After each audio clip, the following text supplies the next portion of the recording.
Well, hello, my pickles, my snowflakes, my turtles, and my no matter what club members. It's so nice to have you here. And I hope you've got your cuppa. I've got my cuppa. I woke up an hour earlier than usual today. My body just said, girlie, it's time to get up. So I got up and I've showered and blow dried my hair. And now I'm sitting here having my coffee with a thunderstorm with you. And what could be better? It's August. It's doing what it does. Around this time, though, I admit I would love a totally humidity-free day. Just one. I don't know. It just, by now I'm looking for a crisp fall day. I'm looking for, you can wear a blazer type thing today. Just saying. I love summer. Don't ever think that I don't. But I just also like no humidity every now and then, just to remember what it's like, just to not have that bloated feel that I get with humidity. It's just the way that I am. So here we are. Now, this is what I want to talk about today. Going to bed clean and abstinent. Going to bed with all of the awake hours that you had behind you, all clean and abstinent. No goodies, no, I'll just a bite, no, just a lick, no, just a forkful from somebody else's plate, none of that. I know that watching the cooking shows that I've been watching, one bite, one spoonful, one fork, one just whatever, brush up with something that is not in my food plan is not a good idea. And also not eating in my eating time, or not to eat during my non-eating time, if that makes sense. And yesterday, Greg's siblings rent this house on the water down here for a week. What a location. I mean, just spectacular. So much fun. And so there's just so many levels of outdoorsy. There's this beautiful deck, and then there's two flights of like zigzag stairs leading down to the water, and then you have to walk down to the water. So when you think of those battering winter storms that take houses away, or hurricanes, like this row of trophy homes that are all rented out, just are safe. It was really, really nice. And there's shade, and then they had all kinds of those, like, portable tents set up, because there were some grandchildren there and stuff like that. So Greg brought the boat, and I brought me in my car. And so it was a lovely time. And around 11:30 a.m., the cocktails and snacky snacks broke out. They were having a clam bake, a lobster bake later on. And of course, we would be long gone. So there were a few Q&As about, like, you only eat one time a day and you eat at 3, that's it? No breakfast? No. Then the person that said no breakfast, she's an RN, so that her training was breakfast is the most important meal of the day. And who amongst us didn't grow up thinking that? Who, and it's still taught today in school, teachers, and the morning breakfasts that are nothing but standard American diet items offered for free breakfast and lunch to the school kids. It's a very interesting world. And then the other one has managed cafeterias in schools for decades. So it's just kind of interesting. You've got the school cafeteria, standard American diet woman, and you've got the RN, and how they're taught, how it is, how you just don't question, you just do it.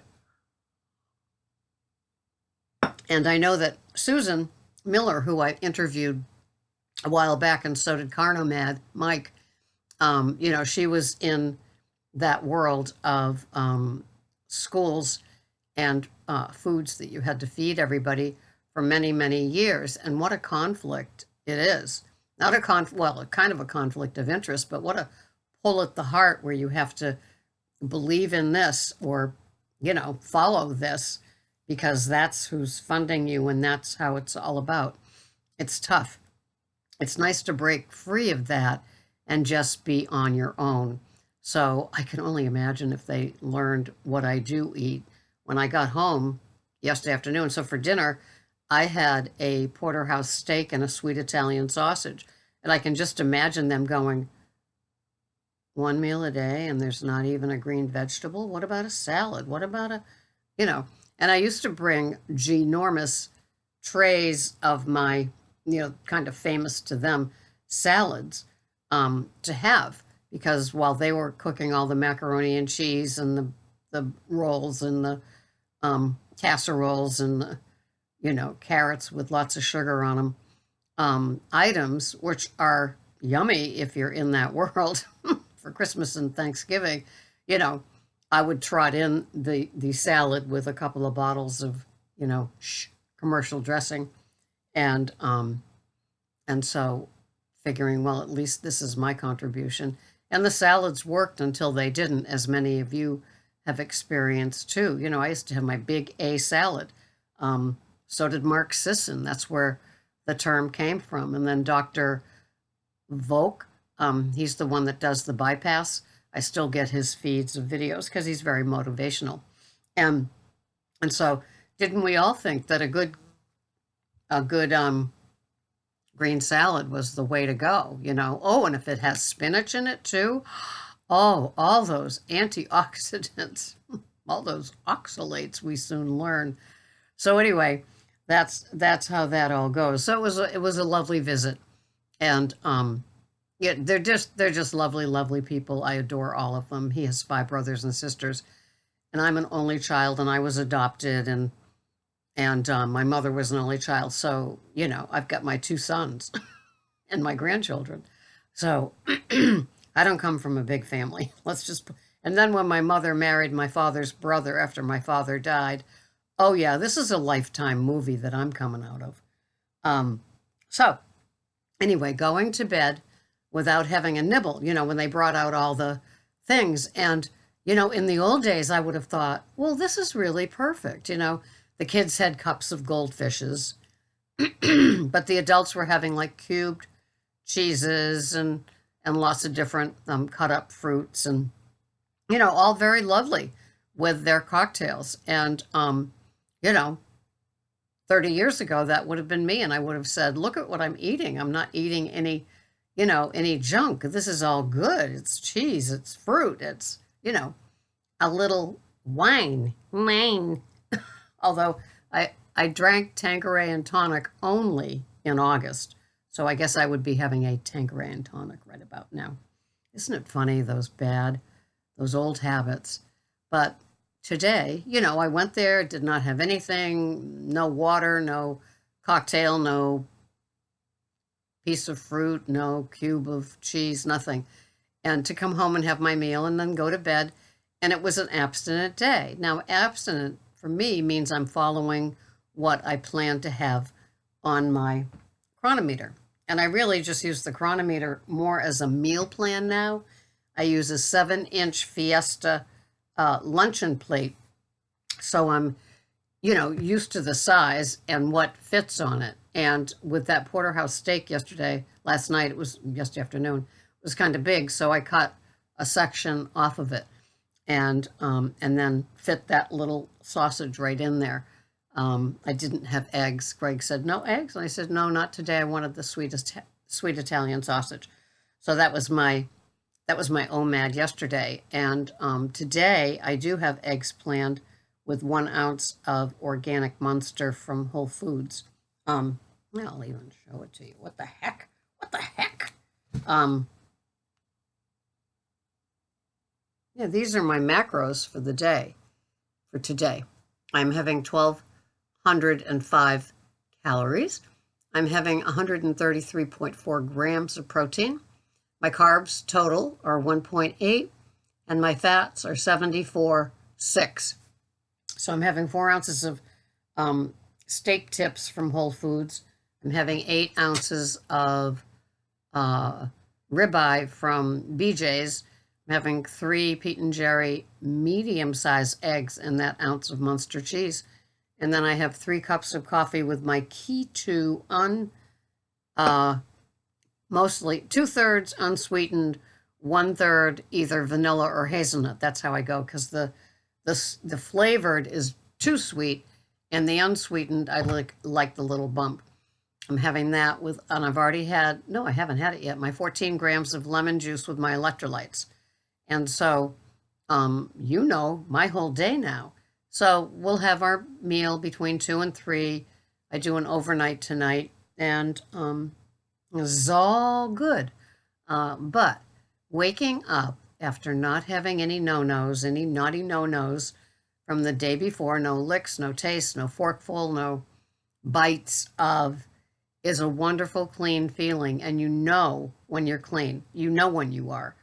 And somebody privately emailed me, and she said, maybe it's not a big deal to you to have 2 days in a row clean, but it is to me. And it's like, oh, yes, it is a big day. It's a big deal.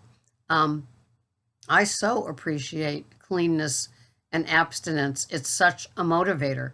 When you wake up on that 3rd day of having 2 clean days under your belt, what a wonderful feeling, especially if you've had the slippery slope of summer like a lot of us do with, like yesterday, I could have had, a dozen cubes of cheese and still been technically legal, but I would have not been, integrity-wise, I would have been off my plan. Even though food-wise, I was still maintaining my carnivore food plan with dairy. And so, yeah, I'm happy to report that. So when you can do that, it's a wonderful thing. If you can't, or if you live with people, have company, go out to eat, go to events, go to a wedding, and there's all these naughty num-nums everywhere, the fine art of squinting is just something that's on you to learn. It's a responsibility. Nobody makes you eat that food. And so turning a blind eye, I guess that would be my definition of squinting. Turning a blind eye onto that item, that article, that tray of, that bowl of, that whatever of, that you can't have. And eventually it does work. If you've had a lot of weeks, months, years of practicing squinting, you get pretty good at it. And you say, you don't even see it anymore. It's not even food anymore. Food is what's on the grill. And I don't mean corn. Oh yeah, didn't you used to love that grilled corn? But it's no longer an option. And so, I'll look at the grill and see the hot dogs, the burgers, the sausages, the steak, and go, I haven't had chicken in a long, long time either, or I think I had turkey because it was Thanksgiving. No, we had prime rib. Yes. And so turning a blind eye, learning how to squint will help you in that cleanness, in that abstinence that we all hope for. It just, I can't describe to you how good it feels, especially if you've had it and then kind of lost it through the summer with so many food offerings. I mean, wouldn't you like a crisp fall day with no humidity and your regular food plan, and company's gone, let's have a cookout, party's gone, just that quiet time when it's just you and your day, whether you're working or with people, but it's just your regular routine, and it's not, not what would be the word? There's no temptations. There's no, all of a sudden, a party, a going out, a cookout appears on the horizon. It's like you got to, switch up and kind of go with it. It's just nice when it's just a regular day and you can plan you can be eccentric, you can be the carnivore, you can be the keto person and not have to explain it. That was just one day for me. And these are lovely people who only care. They're only curious. It's not like, it's not like most of them have gained a lot of weight, which you can't really hide in the summer at the beach when you're, in the water in a bathing suit. So, it's kind of hard to hide. It's easier to hide in the winter, as we know. And so, but I think it's easier to practice good food habits in the winter. I don't know if it's this way for you, but just seeing yesterday in the heat and how something cool and refreshing besides water, and the what they offered for their cocktail time, was perfectly acceptable when I was a standard American dieter. But today, we know different. And it's just an interesting observation because I'm not around other people eating standard American diet that often. So, my atta girl, atta boys go out to all of you that do that on a regular basis, especially in the summer, with all of the being entertained by or entertaining or just being out and about. I guess just eating at home the way that Greg and I do, it's a layer of protection against the lookers and the questioners and everything else. So good on you if you can do that. And good on you if you practice clean, abstinent eating. Not only what you eat, but when you eat and how you eat it. It just becomes an incredible layer of your food plan. And it works for me. And you know me, the queen of discipline. I know. So easy to hate with that. But it just works because I know that feeling of food relapsing. It's not fun. So have a wonderful day. It was very nice that the thunder held off while I recorded this. I will see you the next time. Love you. Can't do this without you. This has been Sarah, Pearls of Wisdom and Food.